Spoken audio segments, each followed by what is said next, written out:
Well, howdy there, Internet people, it's Belle again. So today, we're going to talk about Texas, FEMA, flooding, and Trump. Flooding is occurring in various locations across the country. Texas, New Mexico, North Carolina, and even in Chicago. One of the first things that happened politically was the governor of Texas thanking Trump for approving a major disaster declaration for Kerr County. That unlocks federal funds, FEMA. Because of that declaration, the state will have money for a whole bunch of things it wouldn't have had otherwise. The irony, of course, being that Trump is wanting to wind down FEMA. I guess that rhetoric doesn't apply to red states. In fact, Abbott, the governor of Texas, is actually on the panel Trump put together to end FEMA. It's called the FEMA Review Council. As the recovery continues and progresses, it might be important to really take note of what is accomplished and paid for by FEMA, and why Trump's declaration is such an important thing for those affected. Much like the Federal Department of Education being blamed for issues that occur at the state level, FEMA gets blamed for errors in planning at the state level.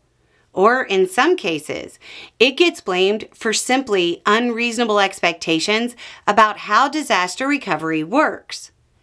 Many people think disaster recovery works like it does in the movies, and everything is cleared up in time for some victory speech.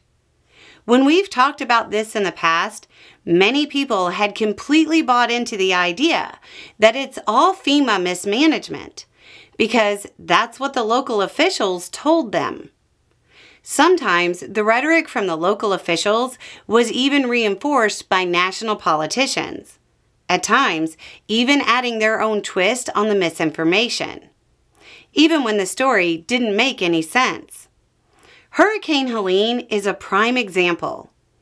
The hurricane hit numerous states, but only the response in North Carolina was subject to steep criticism.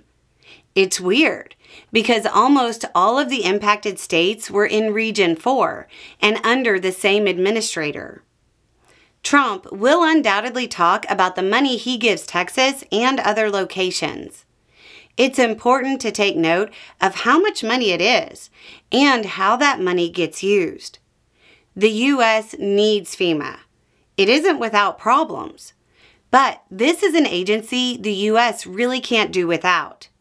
As we all sit around and watch with dismay, the fallout caused by people who don't understand what agencies do, defunding them, only to discover that they're actually needed, we need to acknowledge that the same thing will happen if they're successful at breaking FEMA.